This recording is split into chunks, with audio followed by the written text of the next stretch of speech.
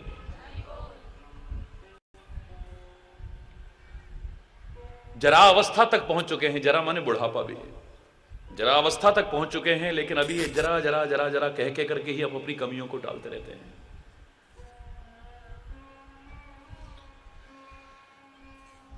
आगाह कर रहा हूं, अपनत्व के कारण, ममत्व के कारण, वात्सल्य के कारण, तुम्हारा हित चाहने के कारण। इतिहास उठा करके देखो, लोगों की छोटी छोटी गलतियों ने उन्हें क्या क्या दुष्परिणाम भोगने को बाध्य किया है। अपनी गलतियों से प्रेरणा लो और दूसरों से जो गलतियां हो चुकी हैं उनसे भी प्रेरणा लेकर के उन्हें जीवन में न अपना करके अपने जीवन को अच्छा बनाने की कोशिश करो। दूसरों के दोषों का वर्णन करना और अच्छाई का वर्णन करना मेरे उद्देश्य से इतना ही लाभ पहुंचा सकता है कि दूसरे के अंदर ये अच्छाई है तो दुनिया उसकी प्रशंसा कर रही है, काश मेरे में भी आ जाए तो दुनिया मेरी भी प्रशंसा करेगी। खाली गुण गाते रहने से काम चलने वाला नहीं है। दुर्गा माता में बड़ी शक्ति है, दुर्गा माता में बड़ी शक्ति है, सिंह की सवारी करती है, ये करती है, बड़े बड़े राक्षसों का वध कर दिया। अच्छी बात है गुण गाना, पर तुम अगर चूहे और कॉकरोच से भी डरते हो तो तुम काहे के दुर्गा के छिपकलियों से और म्याऊ म्याऊ से भी डरने लगे हो? तो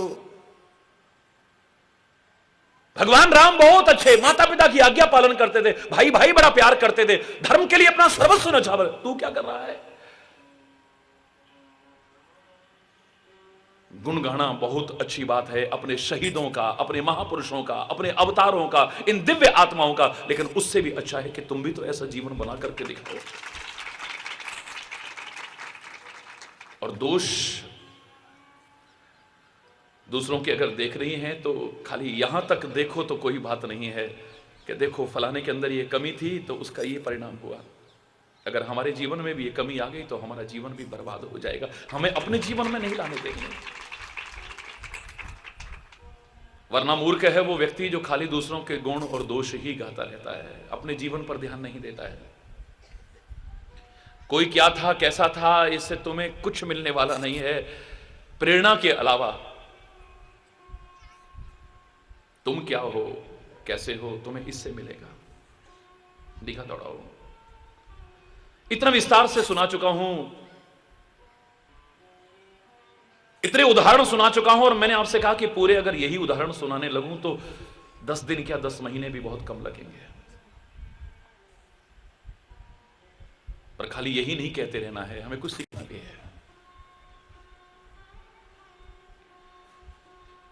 10 से जरा सी गलती हुई थी, क्या दुष्परिणाम भोगना पड़ा।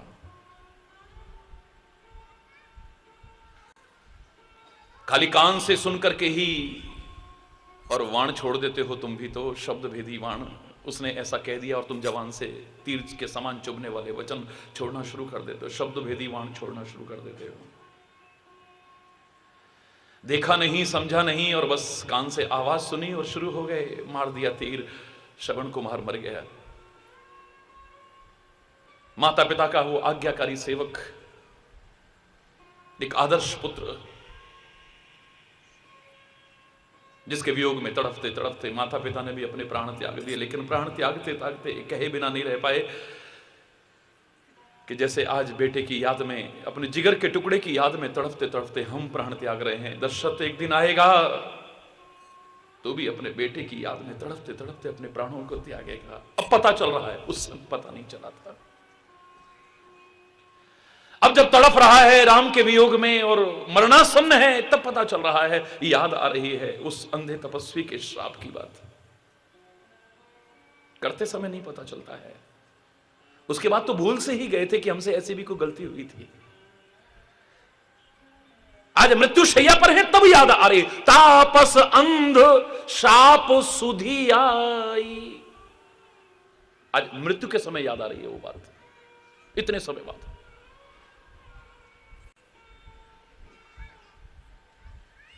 बिना सोचे समझे वचन दे दिया, उसका क्या परिणाम हुआ है। महाराजा हरिश्चंद्र के कुल में जहां प्राण जाए पर वचन न जाए, महाराजा दशरथ को 2 बार शर्मिंदा होना पड़ा है बिना सोचे समझे। मुझे 2 वरदान चाहिए महाराज, मांग लो।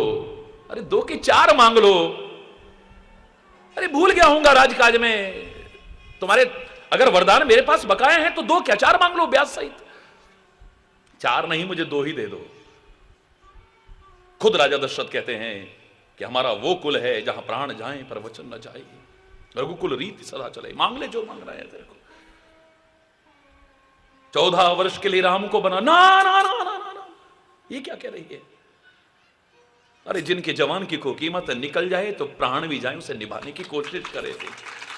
इसलिए मैं कहा करता हूं बिना सोचे समझे प्रतिज्ञा मत किया करो, बिना सोचे समझे किसी को वचन मत दिया करो, बिना सोचे समझे किसी से व्यवहार मत बनाया करो, बिना सोचे समझे किसी प्रकार का भी कोई इस जबान से मत निकाला करो, बिना सोचे समझे किसी से संबंध मत बनाओ, किसी से कोई व्यवहार मत करो, बिना सोचे समझे कोई कर्म मत करो, वरना ग्लानि, शर्मिंदगी और पश्चाताप के अलावा तुम्हारे हाथ में कुछ भी बाकी नहीं रहेगा।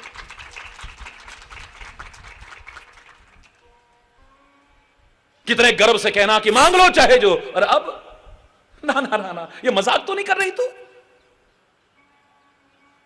क्या कह रही है तू? क्या कह रही है?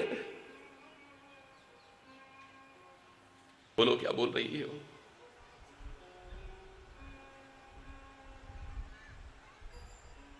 अभी पहला बोलने में ही यही हालत हो गई तो आगे क्या होगा? आखिर तक गिड़गिड़ाते रहे चक्रवर्ती सम्राट महाराजा दशरथ। जैसे तैसे राम को रख ले, मत कर ऐसा, तू मत कर, मेरे प्राण नहीं रहेंगे।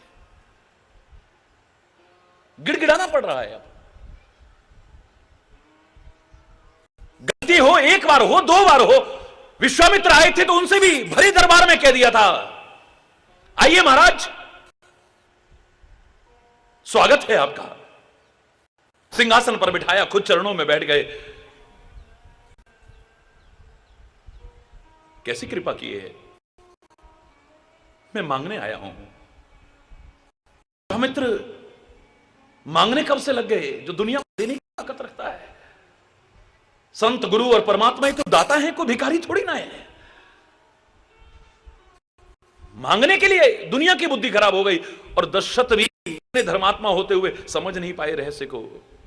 मांगो भूमि धेनु धन को था, सर्वस आज देऊं सहरोष।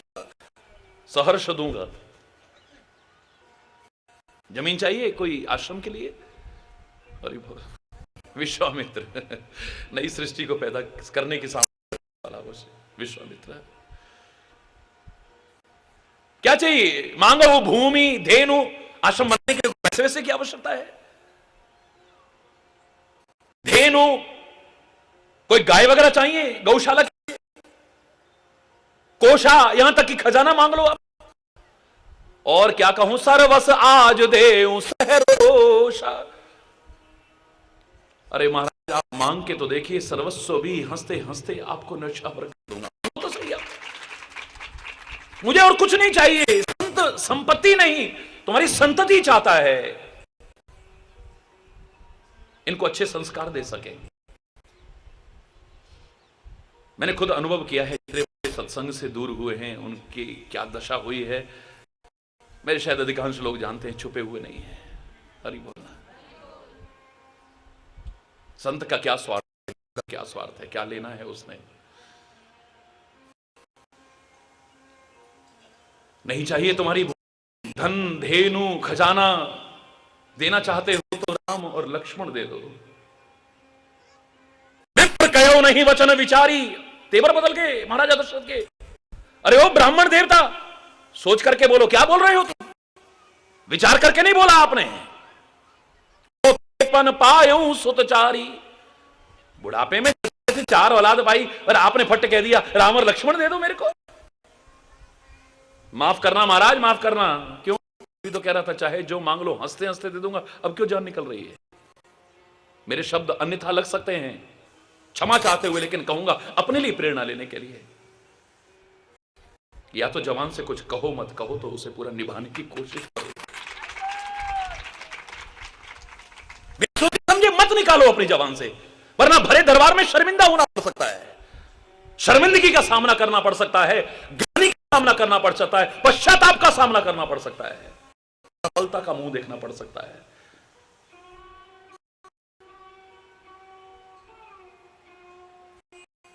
जरा सी गलती हुई, बड़ी अच्छी चीज लाए मां, बांट लो पांचों। द्रौपदी को बांट लिया है, इतिहास पर कलंक का एक धब्बा लग गया है। ये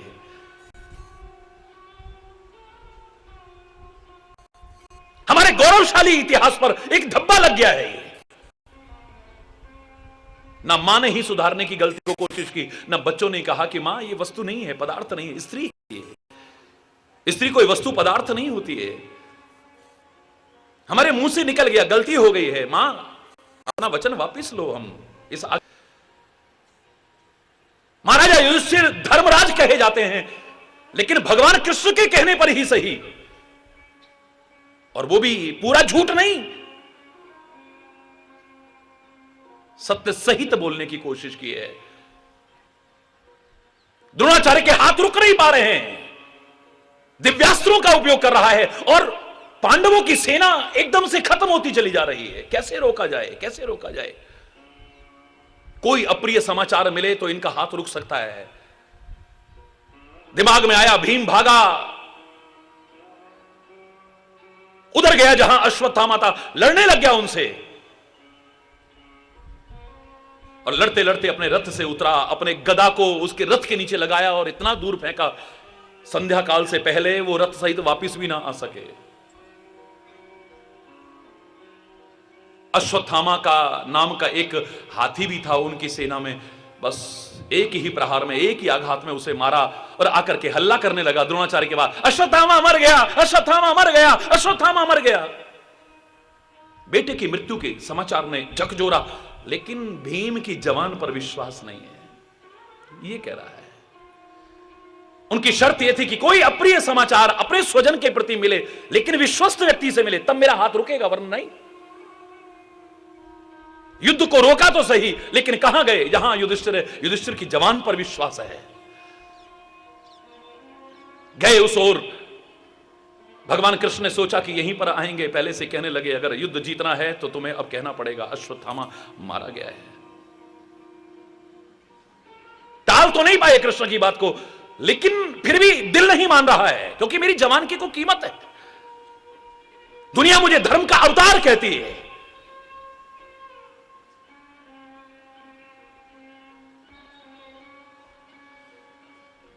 द्रोणाचार्य आए हैं, युधिष्ठिर तुम बताओ, क्या अश्वत्थामा मर गया है? अश्वत्थामा मरा है, नरो व कुंजर, वो बाद में बोल रहे हैं, बस अभी इतना ही कहा था। भगवान कृष्ण ने 5 जन शंख बजाना शुरू कर दिया है। उस शंख की आवाज में सुनाई नहीं दिया आगे कि हाथी या मानव। अरे बोलना, इतनी सी गलती ने धर्मराज को इतना नीचे गिरा दिया, इतना नीचे। उनके धर्म के प्रभाव से, सत्य के प्रभाव से 4 अंगुल जमीन से ऊपर रथ चलता था, इतिहास कहता है, इतिहास कहता है। हालांकि मैं कोरी कथा नहीं किया करता हूं, आप जानते हैं, और अवैज्ञानिक कथा नहीं करता हूं, लेकिन मैं एक उदाहरण तो दे सकता हूं। 4 अंगुल ऊपर चला करता था। जैसे ही ये बोला है, जमीन पर रथ आ गया और औरों के समान रथ चलने लगा। और कहते हैं सशरीर जब स्वर्ग गए हैं, तो खाली इतनी सी गलती के कारण उनको नरक का भी दर्शन करना पड़ा। जब ऐसों ऐसों के साथ ये होगा तो हमारा क्या होगा अगर गलतियां करेंगे? सोचो जरा। द्रौपदी ने एक हल्का सा तीरों के समान चुभने वाला वचन छोड़ा, उसका क्या परिणाम हुआ है? सीता ने भगवान राम के सामने होते हुए भी हिरण को देखा, उसका क्या परिणाम हुआ है? और उसके बाद फिर गलती हुई है। लक्ष्मण जी को जबरदस्ती अपशब्द कहकर के, दुर्शब्द कहकर के, मर्म वचन कहकर के वहां से भेज दिया। लेकिन उन्होंने एक सीमा रेखा खींची थी, एक मर्यादा रेखा खींची थी। इस सीमा और मर्यादा को मत लांघना। और जगत जननी सीता तो क्या, कोई भी अगर अपनी सीमा और मर्यादा रेखा को लांघेगा तो मुसीबत के अलावा और जीवन में कुछ चलो नहीं मिलेगा। उसको भी लांग दिया है। इतनी सी गलती ने क्या परिणाम भोगने को बाध्य किया है। यदुवंश का नाश हो गया खाली ऋषि मुनियों का मजाक उड़ाने के कारण, परीक्षा लेने के कारण। क्या पैदा होगा? मूसल सारा नाश करके रख दिया है।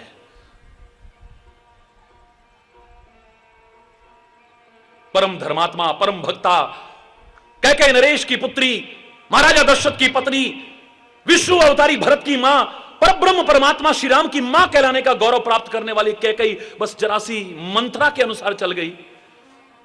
संगति गलत कर ली है, अपनी मति को उसकी मति के अनुसार ढाल दिया है, सौभाग्य भी उजाड़ लिया और सुहाग भी उजाड़ लिया। अगर हम ऐसा करेंगे तो हमारा क्या होगा? सोचिए।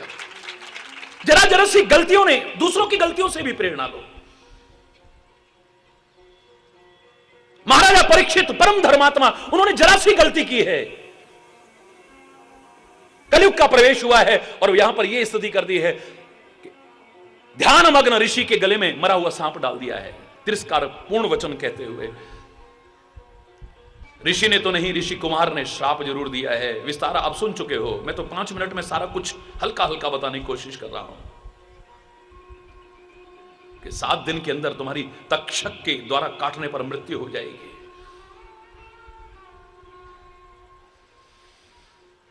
कागभुशुंडी से जरा सी तो गलती हुई थी, वैसे बुरा थोड़ी था।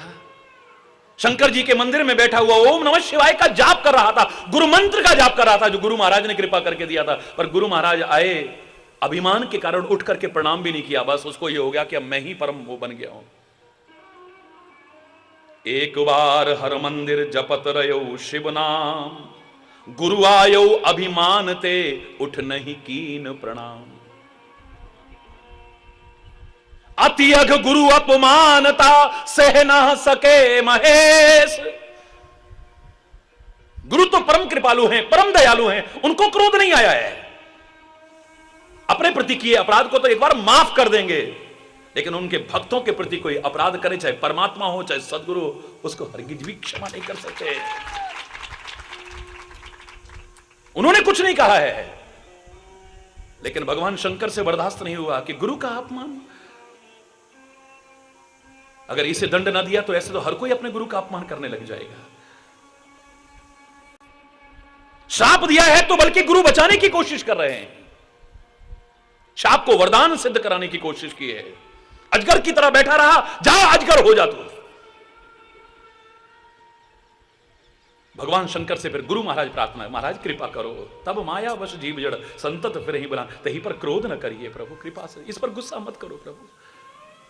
ये अज्ञानी है, ये मूर्ख है, ये नहीं जानता है ये क्या कर रहा है। संत सदगुरु और परमात्मा महापुरुष तो हमेशा यही कहेंगे। यहां ईसा मसीह को अगर ठोक भी रहे वो फिर भी प्रार्थना ही करेगा, ये अज्ञानी है, ये नहीं जानते क्या कर रहे हैं। ऐ परमात्मा इन्हें माफ करना, ऐ परमात्मा इन्हें माफ करना। हरि बोलना। हर संत, हर महापुरुष, हर सदगुरु, लेकिन शाप निकला है तो वो भी उन्होंने कहा अच्छा चलो बहुत जल्दी ही उस शरीर से इसकी मुक्ति हो जाएगी, और जैसे हाथी के सिर से माला गिर जाए पता भी नहीं चलता है, ऐसे इसे पता भी नहीं चलेगा कब शरीर बदल गया। फिर अगले जन्म में पहुंचा है तो फिर अपने सदगुरु से बहस कर रहा है। ज्ञान में तर्क की गुंजाइश हो सकती है, भक्ति में तर्क की नहीं और कुतर्क की तो बिल्कुल भी नहीं। लेकिन ये अपने पक्ष पर अड़ा रहा और बहस करता रहा। तो अब गुरु के मुंह से भी निकल गया, सपद होए पक्षी चंडाला, जा चंडाल पक्षी हो जा तू, कौवे की तरह अपने पक्ष पर अड़ा हुआ है तू, जा कौवा बन जा तू। अब गलती का एहसास हुआ, चरणों में क्षमा याचना की है। तो गुरु भी इतने कृपालु हैं कि मैं कह रहा हूं संत महापुरुष अगर श्राप भी दें तो वो भी हमारे जीवन का उद्धार कर जाए, कल्याण कर जाए। इस संतों का साथ करो, महापुरुषों का, सज्जनों का साथ करो। अगर उनके मुंह से कभी श्राप भी निकलेगा वो तुम्हारा बुरा नहीं कर पाएगा। मानव शरीर में भी जो प्राप्त नहीं कर पाए कौवे के शरीर में तू वो प्राप्त करेगा। और हमें नाज है आज मानव वो स्थिति प्राप्त कर सका हो न कर सका हो, लेकिन कागभुशुंडी ने कौवे के शरीर में भी वो प्राप्त किया है। छोटी छोटी गलतियां हैं, छोटी छोटी, बेड़ा गर्क करके रख दिया है।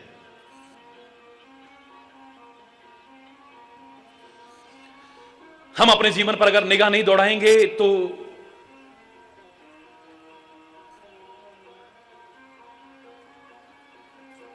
क्या दशा नहीं दुर्दशा होगी, हम सोच भी नहीं सकते हैं।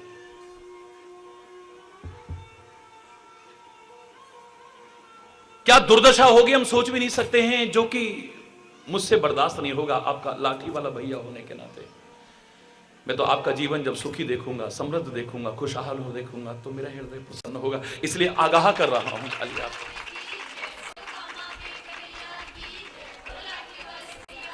ये छोटी छोटी गलतियां, छोटी छोटी गलतियां, एक छोटी सी गलती थी हमारे प्यारे वतन को, इस प्यारे गुलशन को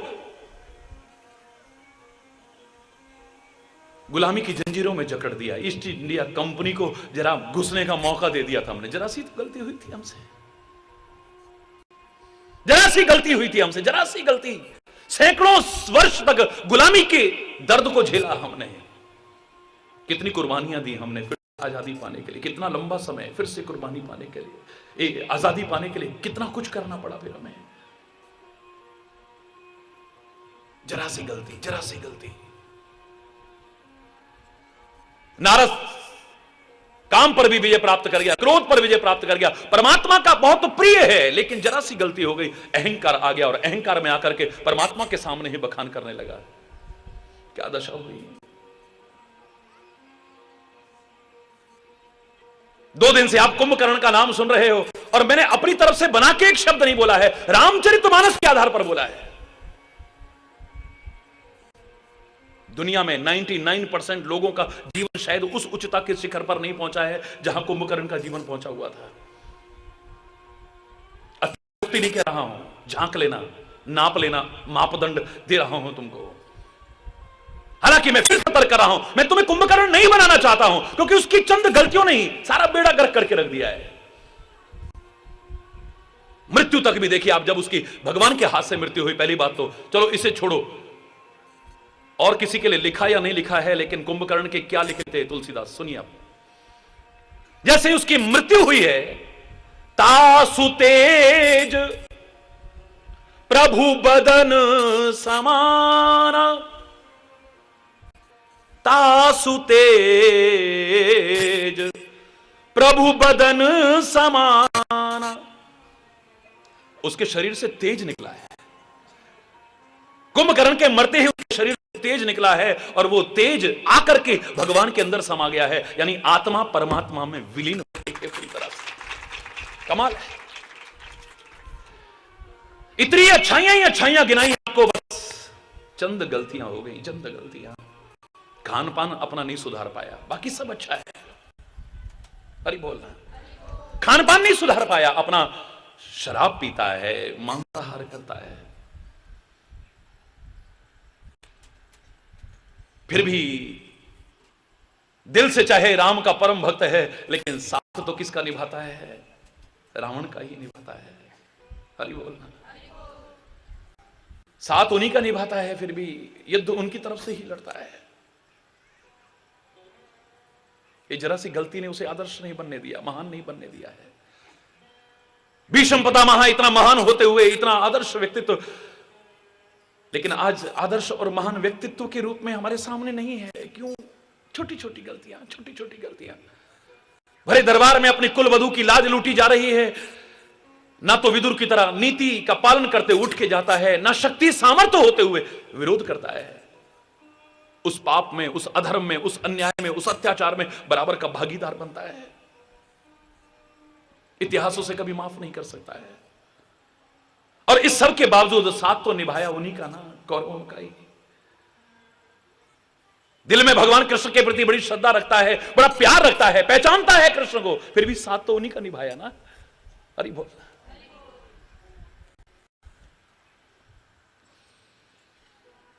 विचार कर लेना, जब ऐसों ऐसों से गलतियां हो गई, उनका ये परिणाम होगा। अगर तुमसे होगी तो तुम्हारा क्या होगा। बस छोटी छोटी गलतियां ही बेड़ा गर्क करके रख देती हैं, छोटी छोटी गलतियां ही। भगवान रुद्र के 2 गण तमाशा देख रहे थे स्वयंवर में। विश्व विमोहिनी के स्वयंवर में, और नारद मुनि जी को देख देख करके मजाक उड़ा रहे थे, मजाक उड़ा रहे थे, मजाक उड़ा रहे थे। वो उचकते हैं यूं करके देखते हैं, यूं करके देखते हैं, तो शंकर के वो दो गण मजाक उड़ाते हैं उनका। बहुत ही सुंदर हो, बहुत ही, उनको पता था कि शायद भगवान ने अपना रूप दे दिया हो, क्योंकि हरि रूप मांगा था। अब हरि माने भगवान भी होता है, हरि माने बंदर भी होता है, हरि माने शेर भी होता है, हरि माने तो मेढक भी होता है, हरि माने सांप भी होता है, हरि माने पानी, हरि के तो बहुत अर्थ है। हरि माने चोर भी होता है, हरि बोल रहा है, हरि माने एक थोड़ी रहा है। भगवान ने एक कहा था हरि रूप दे रहा हूं, अब हरि माने बंदर भी है, बंदर की शक्ल दे दी है। ये अपने रूप अभिमान में अकड़े हुए बस यूं बैठे हैं और कभी यूं झांकते हैं, यूं झांकते हैं, यूं झांकते हैं। शंकर के गण मजाक उड़ा रहे हैं। या तो नृप कन्या ने, विश्व विमोहिनी ने वो रूप देखा था, या फिर ये शंकर के गण देख रहे हैं। अंत में भगवान जब आए, विवाह उनके साथ हो गया, स्वयंवर में माला, जयमाला उनके गले में डल गई, और वो लेकर के जब चले रास्ते में उनको शाप दिया। वो सारा वृतांत आप जानते हो, सुन चुके हो। और इन्हें जब पानी में जाकर के अपनी शक्ल देखी, बस फिर तो गुस्सा आ गया। भगवान को तो बाद में निपटूंगा, पहले तुम बड़ा मजाक उड़ा रहे थे मेरा।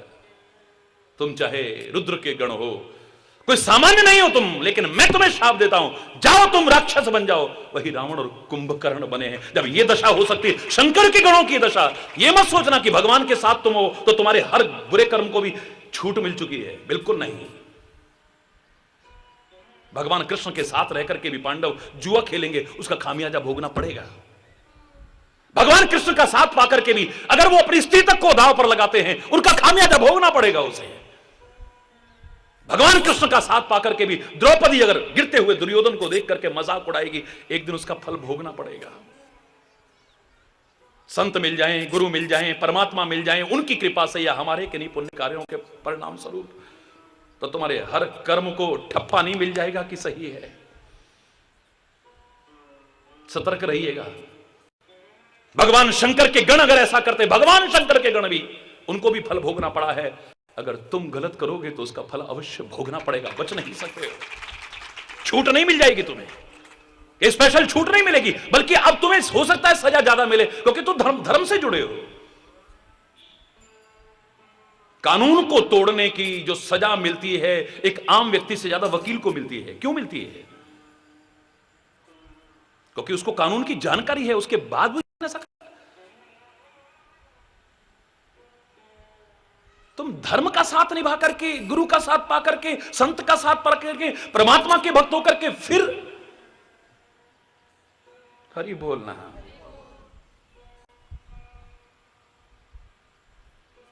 रावण के जब सिर काटे जा रहे थे ना, बार बार बढ़ते जा रहे थे, बार बार बढ़ते जा रहे थे। जितने काटते थे फिर नए पैदा हो जाते थे। तुलसी ने बड़ी अच्छी उपमा दी है वहां पे, काट ही पुनि बाढ़ ही नए, जिमि तीरथ कर पाप।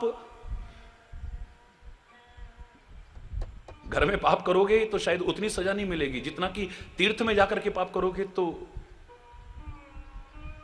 अगर तीर्थ में जाकर के पुण्य तुमको अनंत गुना मिलता है, घर में तुमने इतना सत्कार्य किया तो इतना फल मिला, और वहां पर भी इतना ही करा तो इतना फल मिलेगा। अगर इतने का इतना फल वहां पर मिल सकता है सत्कार्य का, तो गलत भी अगर करोगे तो उसका भी उतना ही ज्यादा फल तुमको मिलेगा वहां पर।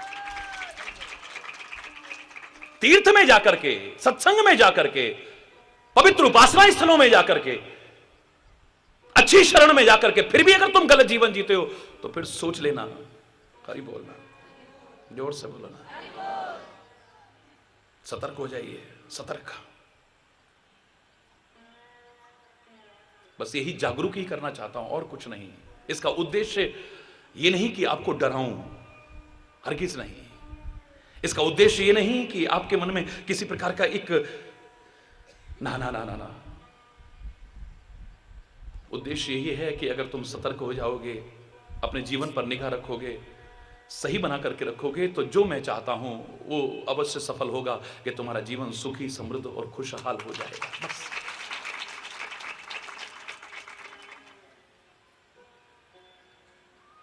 बस अगर कोई सामान्य व्यक्ति नहीं है लेकिन उससे भी गलती हुई है, ऋषि का अपमान किया है, कपिल मुनि का अपमान किया है, 60,000 पुत्र जल करके खाक हो गए, ये कौन सा कुल है? सामान्य कुल नहीं है, रघुकुल। महाराजा सगर से गलती हुई है, तो इस कुल में भी अगर किसी से गलती हुई है उसका फल भोगना पड़ा है उसे। हाँ, ये एक अलग बात है कि बड़ी कृपा है हमारे ऊपर, कम से कम हमारे भले के लिए आज गंगा जी हमारे सामने है। अब ये दायित्व तो हमारे पर है कि हम उस गंगा को भी गंदा करने की कोशिश ना करें, और गंदा है तो उसे पवित्र करने की कोशिश करें, जो खुद पवित्र और हमें पवित्र करने की कोशिश कर रही है। एक अलग विषय हो सकता है।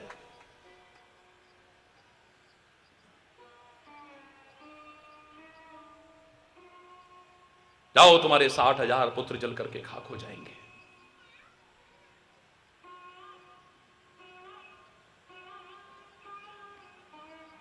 अरे तुमसे तो क्या, किसी भी जीव से इतनी सी भी गलती हुई हो ना, गलत नहीं करा था मुर्गे ने, गलत नहीं किया था मुर्गे ने, गलत को सहायता दी थी खाली। इंद्र गलत कर रहा है, देवराज इंद्र गलत कर रहा है। स्नान करने गए हैं गौतम ऋषि, और पीछे से उन्हीं का वेश बना करके वापस कुटिया में आ गया है, ब्रह्म काल में, ब्रह्म मुहूर्त में, प्रातः काल के समय में। अहिल्या भी देखकर हैरान, कहां से स्वामी आप वापस क्यों आ गए? बस कामातुर हुआ पड़ा है, कामातुर हुआ पड़ा है। अभी रात्रि का समय था, ब्रह्म मुहूर्त हुआ भी नहीं था। गौतम ऋषि क्यों चले गए? उनको भेजा, मुर्गे से कहा कि तुम बांग दे दो। पुराने जमाने में मुर्गे की बांग पर विश्वास किया जाता था। मुर्गे ने बांग दे दी, यानी प्रातःकाल हो गई। लेकिन उसका परिणाम देखो, गौतम ऋषि ने शाप दिया था, तूने गलत का साथ निभाया, आज से तेरी बांग पर कोई विश्वास नहीं करेगा। आप देखो, दिन में भी बोलता है, रात में भी बोलता है, सुबह भी बोलता है, अब उसकी जबान पर कोई विश्वास करने को तैयार नहीं है। चंद्रमा ने साथ दिया था, चंद्रमा ने साथ दिया था, उसको भी शाप दिया था, तुमको क्षय रोग हो जाए, टीबी की बीमारी हो जाए, तुम घटोगे बढ़ोगे, जाओ, क्षय होगे तुम। कम होता जाता है, कम होता जाता है, कम होता जाता है, क्षीण होता जाता है, क्योंकि चंद्रमा ने भी इंद्र का साथ निभाया था। अरे और तो और, ब्रह्मा जी के गलत का अनुमोदन गौ माता ने किया था। हम गौ मां की पूजा करते हैं, गौ मां का सम्मान करते हैं। गौ हमारी भारतीय संस्कृति की महान धरोहर है। हमें नाज है अपने भारत पर, और भारत की इस संस्कृति और इन धरोहरों पर, इन पर हमें विचार करना चाहिए। लेकिन उस गौ माता के, जिसके अंग अंग में देवताओं का निवास माना है, 33 कोटि देवी देवताओं का, उसकी जवान को पवित्र नहीं माना है। क्यों नहीं माना है? क्योंकि इसने झूठ बोला था। इतिहास उठा करके देखिए, शिवलिंग का और छोर जानने के लिए गए हैं, कोई और छोर नहीं जान पाया है। अंत में उन्होंने, विधाता ने कहा, मैंने देख लिया है, उनका गवाह प्रस्तुत करो। किसके सामने देखा तुमने? तो गौ माता ने कहा था, हाँ देखा है। हरि बोल, जोर से बोला ना। साइंटिफिक कारण है कि उसकी जीभ में एक ऐसा एसिड होता है,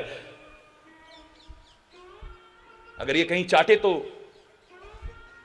बाकी इसका गोबर पवित्र, दूध पवित्र, मूत्र पवित्र, घृत, दही, कोई अपवित्र भी हो जाए तो हमारी भारतीय संस्कृति में उसे पवित्र करने के लिए पंचगव्य का विधान किया गया है, उसके गौमूत्र इत्यादि से। बताइए, सब कुछ पवित्र है। लेकिन यद्यपि आज एक बुजुर्ग मेरे पास आए, बड़ा अच्छा लगा, मैं उनके सम्मान करता हूं, उनकी भावनाओं का भी सम्मान करता हूं कि महाराज जी आपका बहुत अच्छा लगता है, आप टीवी पर भी इसके बारे में बोलते रहा, गौ माता की बहुत दुर्दशा हो रही है। और हकीकत है, मैंने कई बार कहा, यहां हम गौ माता की जय बोलते हैं और घर में जाकर के उसको निचोड़ करके गंदगी खाने को और डंडे खाने को छोड़ देते हैं। ये जो गौओं की, भारत जैसे पवित्र देश में जहां श्री राम ने, श्री कृष्ण ने भी गौ की सेवा की है, महिमा को प्रतिष्ठापित किया है, वहां गौओं की दुर्दशा और गौओं की हत्या, इससे भयानक अपराध और क्या हो सकता है? कभी विचार करके देखिए। अलग विषय हो सकता है, लेकिन मैं कह रहा हूं, किसी ने भी गलत किया हो, जब ऐसों को, ये क्या गलत करेंगे, ऐसों को आदर्श उदाहरण सामने रखा जाता है, इसलिए रखा जाता है कि जब इनको ऐसा करना पड़ा तो तुम अगर गलत करोगे तो तुम्हारा क्या होगा, सोचो। ये मत कहो कि हमें मजबूरी में करना पड़ा। अरे बोल, कई चीजें ऐसी होती हैं, कई बार हम मजबूरी में गलत की ओर प्रेरित हो जाते हैं, तो मैं उसके लिए एक बात आपको सतर्क करूंगा। एक प्रश्न आया था मेरे पास आज, कि महाराज जी हम गलत नहीं थे, हम पर कृपा करिए और बताइए कि हमसे कोई गलती हुई लेकिन मजबूरी में हुई, मजबूरी में हुई हो, जान के हुई हो, अनजाने में, फल तो भोगना पड़ेगा। क्षमा चाहते हुए कहूंगा, हां इतना हो सकता है कि प्रभु से प्रार्थना करना कि आगे से जानबूझ के तो हमसे गलती ना हो, पहले जो हो गई हो उनको प्रभु क्षमा करो, और आगे से जानबूझ के तो हम ना करें, और अनजाने में भी हमसे गलती ना हो, हम प्रयास करेंगे और आप हमारे विवेक को जागृत रखिएगा, ऐसी कृपा हमारे ऊपर करो। लेकिन आप जानना चाहते हैं कि इससे बचने का क्या उपाय है। हो सकता है औरों को भी एक काम आया है दिमाग में या करने की,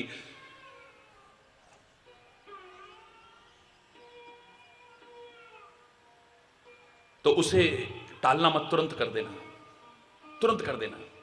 पता नहीं कब कोई विघ्न आ जाए, बाधा आ जाए, उसे टालने की कोशिश मत करना, तुरंत कर डालना।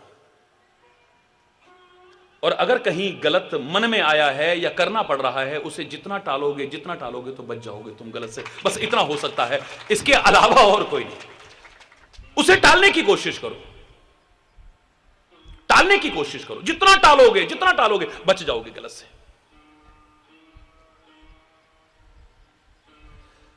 ये बहुत तुच्छ उदाहरण है, लेकिन बताए दे रहा हूं कि शराब पीने का मन में आ गया है, आज नहीं कल पिएंगे यार, कल जब आए नहीं कल पिएंगे यार, कल जब आए फिर कल पिएंगे यार, करते करते करते आप महीना 2 महीना है, हम 1 महीना रह गए शराब के बिना, इसका मतलब हम रह सकते हैं। मैं दावे से कह रहा हूं उसके बाद तुम्हारा मन भी नहीं करेगा। 10 लाख लोग छोड़ चुके हैं महाराज जी के संपर्क में, 10 लाख लोग द्वारा हाथ नहीं लगाते इन चीजों को, गंदे व्यसनों को त्याग चुके। मेरी महिमा नहीं है, सत्संग की महिमा है ये, और तुम्हारा चिंतन को अपनाने की महिमा है, तुम्हारी महिमा है, सत्संग की महिमा है, मेरी महिमा नहीं। मैं को घुट्टी नहीं देता हूं, मैं को दवाई नहीं देता हूं कि रोगी को बिना बताए उसमें मिला करके खिला दीजिएगा। एक चिंतन देता हूं, चिंतन की घुट्टी देता हूं, जिसने उसे पी लिया उसका जीवन सार्थक हो गया है। बस टालो। तुम कहते हो हम रह नहीं सकते हैं, तुम कहते हो हम रह नहीं सकते हैं, एक बार मेरे कहने पर टालो थोड़ा सा। तुम कहोगे 1 घंटा निकल गया, हाँ देखा हम तो एक जरा चेन स्मोकर थे, हम 1 घंटा रह गए हम आज तो।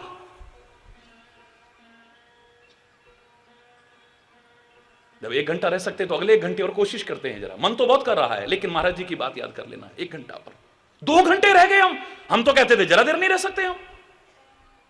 1 घंटा, 2 घंटा, 3 घंटा, 4 घंटा, 24 घंटे भी, हाय पूरा दिन निकले। आज तो वास्तव में हमने, अरे सिर तो भारी सा हो रहा है, अजीब सा हो रहा है, लेकिन यार मैं कह रहा हूं इतनी विल पावर स्ट्रांग होगी तुम्हारी कि तुम खुद तो सुधरोगे, औरों को भी सुधार करके दिखा दोगे। अरे यार कोई मुश्किल नहीं, करके तो देखो तुम। हमसे छूटती नहीं है, हमसे छूटती नहीं। एक बार एक व्यक्ति ने बहस की मेरे से, हमसे छूटती नहीं महाराज जी, छोड़ना तो चाहते हैं, और आपका बड़ा नाम सुन के आए हैं, आप कृपा करो। मेरे पास में जहां बैठा था ना, उसके बगल में एक खंबा था, मैंने खंबे को पकड़ लिया जोर से, खंबे छोड़, खंबे छोड़, खंबे छोड़। बोला यार महाराज जी तो हमने तो नाम बड़ा सुना, बड़े विद्वान हैं, बड़े महापुरुष हैं, टीवी पे सुनते हैं तो ऐसे लगता है बिल्कुल जाने पता नहीं कौन बोल रहे हैं, और ये तो क्या कर रही है।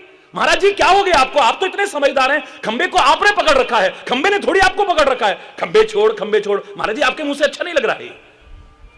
मैंने कहा खंबा मुझे छोड़ता ही नहीं है, खंबा मुझे छोड़ता ही नहीं है। बोले खंबे को आपने पकड़ा है महाराज जी।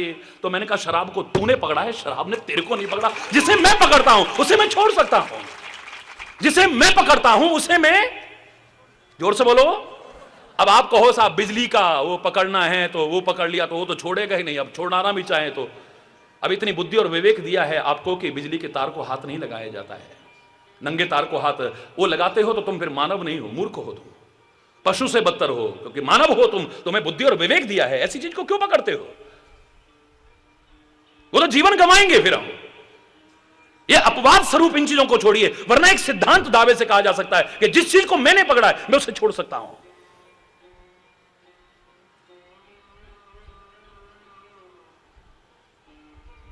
थोड़ी देर को तो मेरे को खंबे ने नहीं छोड़ा था रे,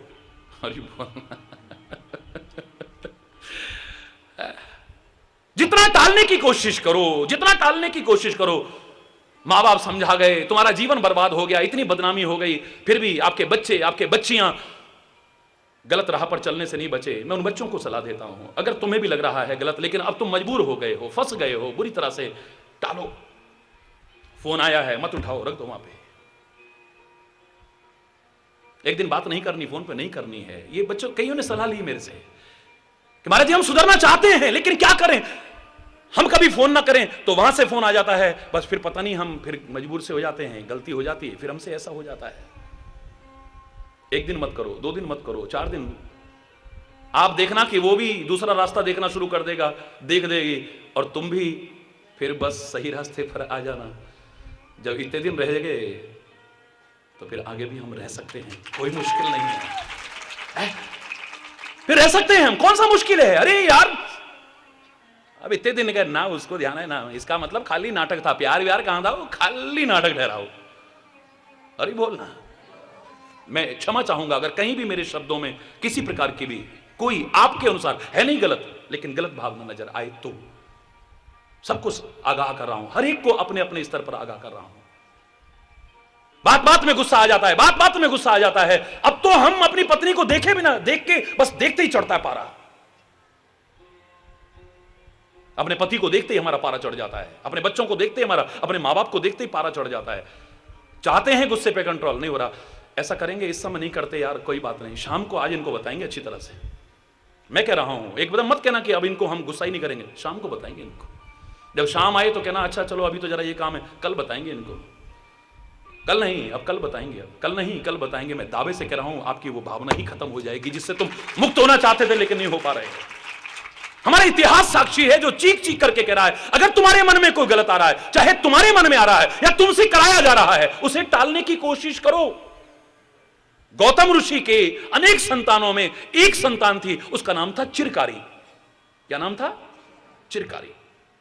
बड़ा धर्मात्मा था, बड़ा धर्मनिष्ठ था, बड़ा उत्साही नवयुवक था, बड़ा कर्तव्यनिष्ठ था, लेकिन अपने नाम को सार्थक करता था